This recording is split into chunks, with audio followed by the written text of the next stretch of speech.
Hola, bienvenido una vez más a Historias para dormir. Mientras te acomodas, permitiendo que el peso del día se disuelva lentamente en la quietud de tu habitación, te invito a cerrar los ojos. Siente la suavidad de las sábanas, la comodidad de tu almohada, el silencio seguro que te rodea. El aire que respiras es limpio y tranquilo. Es un espacio de paz, un refugio personal al final de la jornada. Y es desde este lugar de confort que esta noche viajaremos a un tiempo y un lugar donde la comodidad era un recuerdo lejano, casi un sueño. No vamos en busca de estruendos, ni de hazañas gloriosas, sino en busca de un silencio diferente, un silencio pesado, cargado de espera y de historias no contadas. Viajaremos a la Primera Guerra Mundial. Pero no a la guerra de los libros de texto, esa de los mapas con flechas, las estrategias complejas y los nombres de generales grabados en mármol. Nuestra historia de esta noche es más íntima, más terrenal.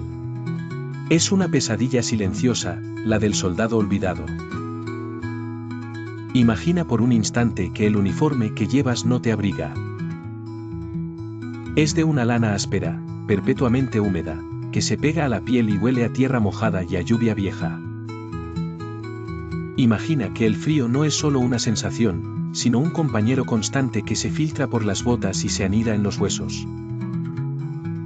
Imagina que el miedo no es un pico de adrenalina, sino un murmullo sordo y constante, como el zumbido de un insecto en una noche de verano, apenas perceptible, pero siempre presente. Durante años, para miles y miles de jóvenes, esta fue la única realidad. Su mundo se redujo a una cicatriz en la tierra, una trinchera que serpenteaba por los campos de Europa. Un hogar horizontal donde se vivía atrapado entre el barro y el cielo, soñando con las cosas más simples, el sabor del pan caliente, el calor de un fuego seco, un amanecer que no llegara acompañado por el silbido agudo de los morteros. Esta noche, no contaremos la historia de los que movían las piezas en el tablero. No hablaremos desde el puesto de mando, con mapas extendidos sobre una mesa de caoba. Contaremos la historia desde abajo, desde la perspectiva del hombre común, del soldado anónimo que se convirtió en el verdadero protagonista de esta tragedia. Mi nombre, es el que me dieron aquí, es solo un número en una placa de metal, pero en mi corazón, sigo siendo Henry. Y mi mundo ha encogido hasta las dimensiones de esta zanja. El día no comienza con el sol, sino con una conciencia gradual, un lento regreso a un cuerpo que preferiría seguir durmiendo. Lo primero que sientes no es la luz, sino la humedad. Es un frío que no muerde, sino que se abraza a ti, una capa invisible y pegajosa que lo cubre todo. La manta de lana áspera sobre tu cuerpo está empapada por la condensación de tu propio aliento y la perpetua transpiración de las paredes de tierra. Abres los ojos y la visión es monocromática. Marrón y gris. Las paredes de la trinchera, apuntaladas con tablones de madera astillada y sacos de arena que lloran un lento hilo de lodo. El suelo bajo tus pies no es sólido. Es una pasta de arcilla, agua estancada y despojos inclasificables, cubierta por unas pasarelas de madera resbaladizas y a menudo rotas que llaman ductoirs.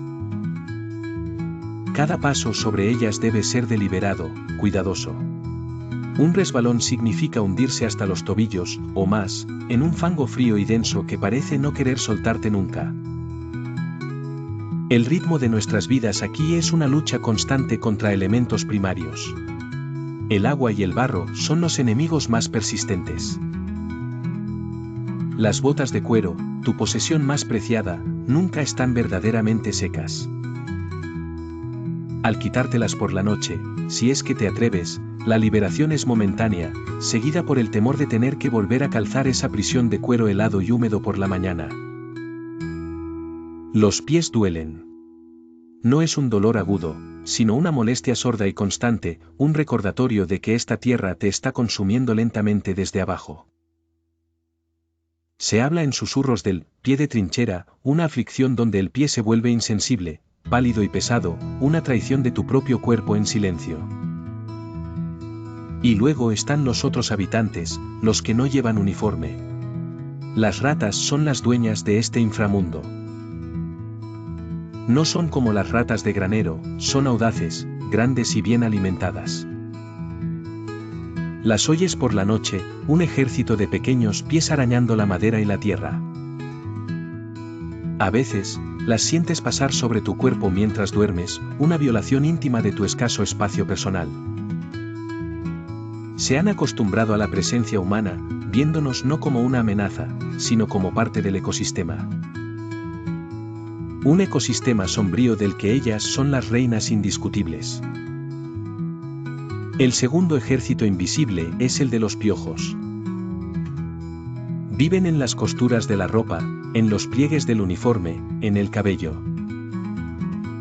Causan una picazón incesante, una tortura a pequeña escala que puede llevar a un hombre al borde de la locura.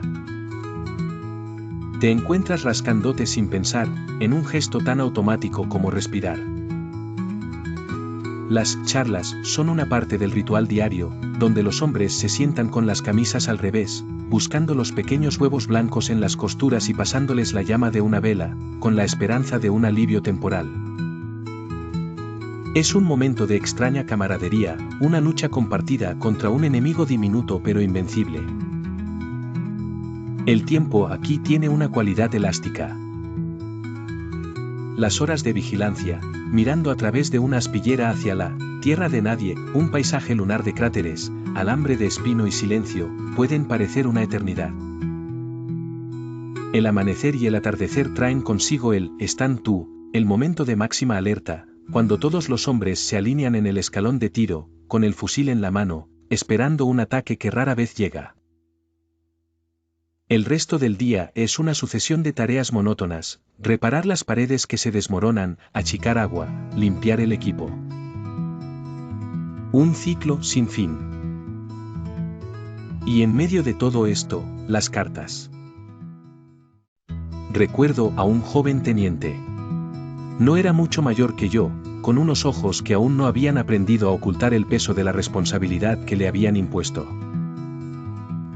A diferencia de los oficiales de carrera, él nos hablaba, compartía su ración de tabaco y, a veces, leía fragmentos de los libros que guardaba en su mochila.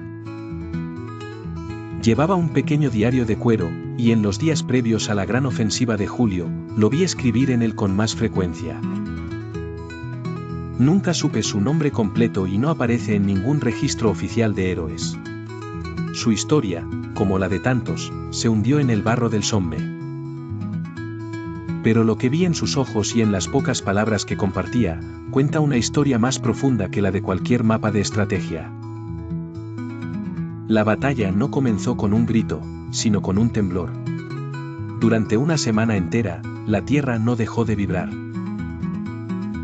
Era un terremoto artificial, un martilleo incesante de nuestra propia artillería que golpeaba las líneas enemigas a kilómetros de distancia.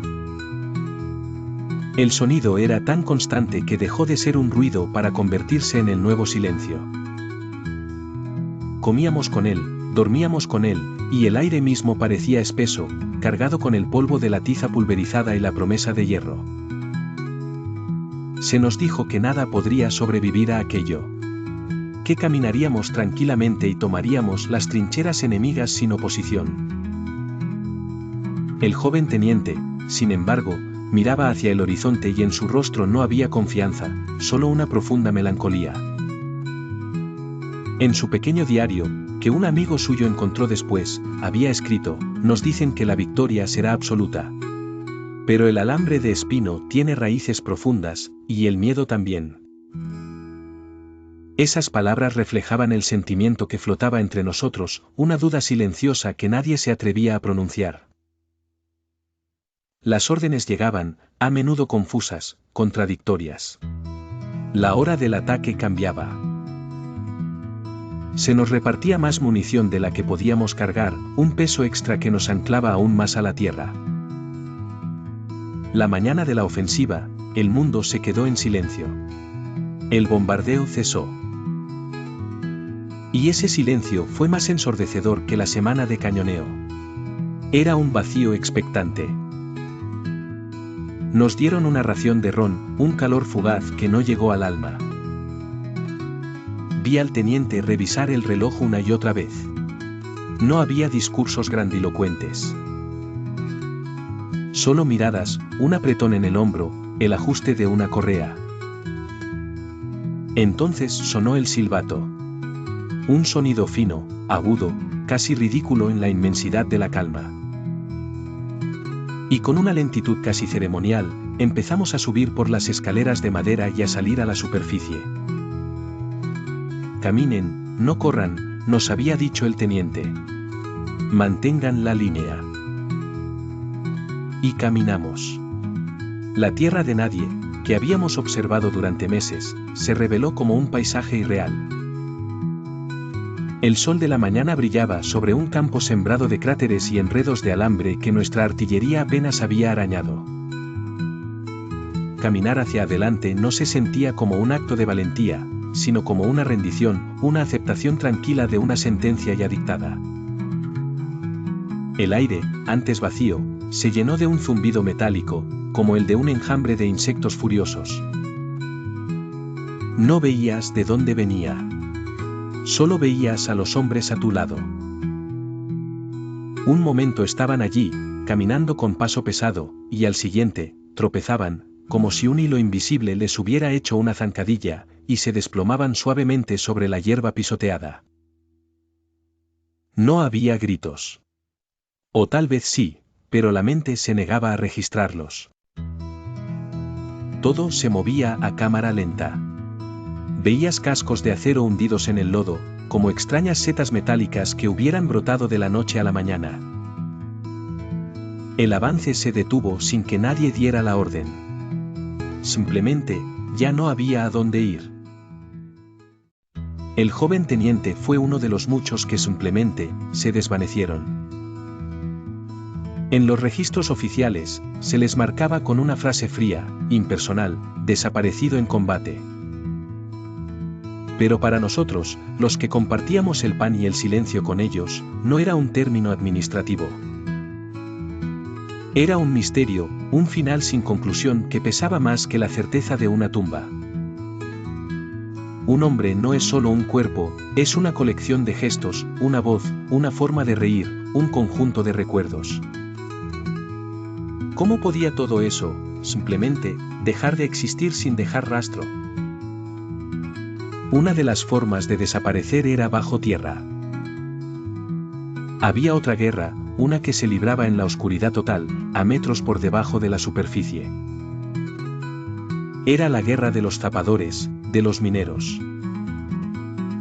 Hombres que no luchaban con fusiles, sino con picos y palas, cavando túneles que se arrastraban como gusanos de tierra bajo la tierra de nadie, con el objetivo de colocar explosivos bajo las posiciones enemigas.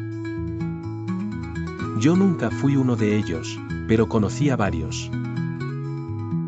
Eran hombres silenciosos, de piel pálida, que parecían llevar la oscuridad de los túneles impregnada en la mirada. Imagina lo que era trabajar allí abajo.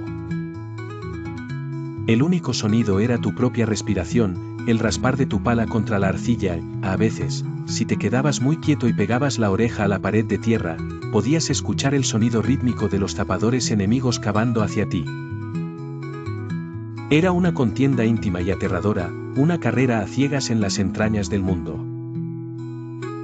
El aire era denso, olía a tierra húmeda y a sudor. La oscuridad era absoluta, rota solo por la débil llama de una lámpara de carburo que proyectaba sombras danzantes.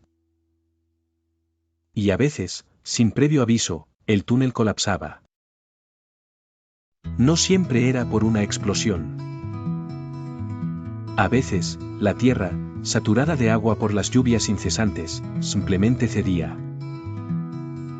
No había un estruendo, sino un sonido sordo, un crujido de maderas que se rendían, y luego una presión abrumadora y el silencio. Un equipo entero de hombres, que minutos antes estaban vivos, respirando en esa burbuja de oscuridad, quedaba sellado para siempre. Se convertían en parte de la geología del frente. En la superficie, sus compañeros esperaban, escuchaban, a veces cavaban desesperadamente durante días, pero la tierra rara vez devolvía a quienes se tragaba. Simplemente habían desaparecido, ausentes incluso de los registros militares más detallados. Luego estaban las desapariciones en la niebla. En Flandes, la niebla era una entidad viva. Podía llegar sin aviso, una pared blanca y espesa que se tragaba el mundo entero. Reducía la visibilidad a apenas un par de metros, ahogaba todos los sonidos y convertía el paisaje familiar de la tierra de nadie en un laberinto desconocido. Las patrullas tenían que salir en esas condiciones, para reparar el alambre de espino o para intentar obtener información. Recuerdo una noche en que un pequeño grupo de 3 hombres salió de nuestra trinchera. Los vimos caminar hacia la niebla hasta que sus siluetas se volvieron borrosas y luego se disolvieron por completo. Mientras nosotros medíamos el tiempo por turnos de guardia y por la llegada de las raciones, existía otra guerra que se desarrollaba en paralelo a la nuestra. Estaba a solo unos pocos kilómetros de distancia, pero podría haber estado en otro planeta. Era la guerra de los oficiales de alto rango, la que se libraba en casas de campo y pequeños palacetes requisados, lejos del alcance del lodo y del silbido de las balas perdidas. Nosotros rara vez los veíamos. Eran figuras casi mitológicas, nombres en un papel que firmaban las órdenes que dictaban nuestros movimientos. Pero a veces, un hombre era asignado como ordenanza o conductor y regresaba a la trinchera con historias que sonaban como cuentos de hadas. Relatos de un mundo que habíamos olvidado que existía. Imagina, nos contaba, una casa con un techo sólido. Un techo que no goteaba, bajo el cual podías escuchar la lluvia golpear los cristales de las ventanas sin sentirla en tu propia piel. Imagina habitaciones con paredes de verdad, cubiertas de papel tapiz o paneles de madera oscura. Suelos que no se hundían bajo tus pies, sino que estaban cubiertos por alfombras persas que amortiguaban el sonido de las botas bien lustradas. En estas casas, el día no comenzaba con el frío húmedo, sino con el calor que emanaba de una chimenea. Un fuego de leña que crepitaba alegremente, proyectando una luz dorada sobre las paredes. El aire no olía a tierra mojada y a descomposición, sino a cera de abeja, a cuero de los sillones, por las mañanas, al aroma del café recién hecho. Había agua caliente, un lujo tan inconcebible para nosotros que sonaba a magia. La posibilidad de afeitarse sin usar un trozo de espejo roto y agua helada de un cráter. Su guerra era un ejercicio intelectual, una partida de ajedrez jugada en una escala monumental. En el salón principal, sobre una mesa inmensa de roble, se extendían los mapas. Para nosotros, el frente era una línea de barro, alambre de espino y miedo. Para ellos, era una abstracción de líneas y contornos, salpicada de alfileres con cabezas de colores que representaban batallones, regimientos, divisiones. Vidas humanas reducidas a un pequeño punto de plástico. Contaban que los veían allí, de pie alrededor de la mesa, con el ceño fruncido y un portamapas en la mano. Discutían sobre flancos, salientes y objetivos estratégicos con voces mesuradas. Una ofensiva, para nosotros una sentencia de caminar hacia el acero, para ellos era una flecha dibujada con un lápiz graso sobre el mapa. La decisión de sacrificar una posición se tomaba con la misma calma con la que un jardinero decide podar una rama muerta. No era necesariamente crueldad, era una distancia, un abismo tan profundo entre su realidad y la nuestra que era casi imposible de cruzar. Y luego estaban las noches. Mientras nosotros nos acurrucábamos juntos en los refugios subterráneos, tratando de robarle calor al cuerpo del compañero, ellos cenaban. Se sentaban en sillas de respaldo alto, alrededor de esa misma mesa de roble, ahora cubierta con un mantel blanco. Comían en platos de porcelana, con cubiertos de plata que tintineaban suavemente. El rancho no era estofado de ternera enlatada y galletas duras como piedras, sino carne asada, verduras de las granjas locales y pan de verdad. Y, por supuesto, el vino.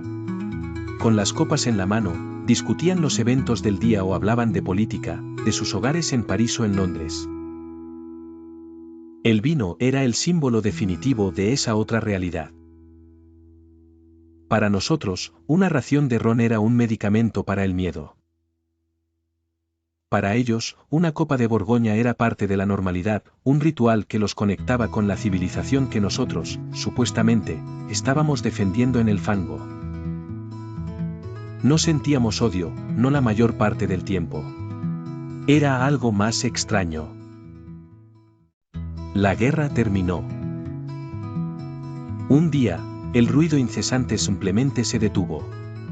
El silencio que siguió fue más extraño que cualquier bombardeo. Era un silencio vacío, un silencio que esperaba algo que ya no iba a llegar. Regresamos a casa, o a lo que quedaba de ella. Cambiamos el uniforme caqui por ropa de civil que nos quedaba extraña, como si fuera un disfraz. La gente nos llamaba héroes, pero no nos sentíamos como tales. ¿Cómo podías ser un héroe por haber sobrevivido al barro y a los piojos? ¿Por haber aprendido a dormir con el sonido de las ratas? Descubrimos que, aunque habíamos dejado la trinchera, una parte de ella nunca nos abandonaría. Se quedó en la forma en que nos sobresaltábamos con un ruido fuerte, en la manera en que mirábamos el horizonte con una espera inconsciente. En la culpa silenciosa por haber sobrevivido cuando tantos otros, mejores que nosotros, se habían convertido en nombres en un monumento o, simplemente, en nada. Los rostros del joven teniente, de los hombres que se tragó la tierra, de los que se desvanecieron en la niebla, se convirtieron en los habitantes silenciosos de nuestros sueños. Con el tiempo, las décadas pasaron como las estaciones. El mundo se apresuró a olvidar, a construir sobre las cicatrices. Y yo envejecí. Y en la vejez, encontré una paz extraña. Descubrí que lo que anhelaba en aquella zanja inmunda no era la gloria, ni la victoria, ni la venganza. Era esto. Era el lujo de sentarme en una silla cómoda junto a una ventana. El placer de beber una taza de café caliente por la mañana, sintiendo el calor en mis manos. La alegría de escuchar el canto de los pájaros en lugar del silbido de los proyectiles. La increíble bendición de acostarme en una cama seca y cálida, sabiendo con certeza que vería el amanecer. Cada una de estas pequeñas cosas, que el mundo da por sentadas, para mí fue un tesoro recuperado. Aprendí que la paz no es la ausencia de guerra, es la presencia de lo simple. Es el pan caliente, es un techo que no gotea, es un amanecer sin miedo. La pesadilla silenciosa de la guerra me enseñó el valor del silencio pacífico. Y ahora, en la quietud de mis últimos años, a menudo cierro los ojos y pienso en aquellos que no pudieron tener esto. Y espero, donde quiera que estén, que hayan encontrado una paz que la tierra nunca pudo ofrecerles. Mi historia, nuestra historia, no es una para ser celebrada, sino una para ser recordada en voz baja, como una advertencia susurrada en la noche. Un recordatorio del coste de la locura. Y un recordatorio de lo preciosa que es la tranquilidad. Y ahora, mi historia se desvanece, como un eco que regresa al silencio del que provino. Su voz se une a las incontables historias que duermen en el pasado. Deja que mi relato te sirva como un ancla para tu propia paz.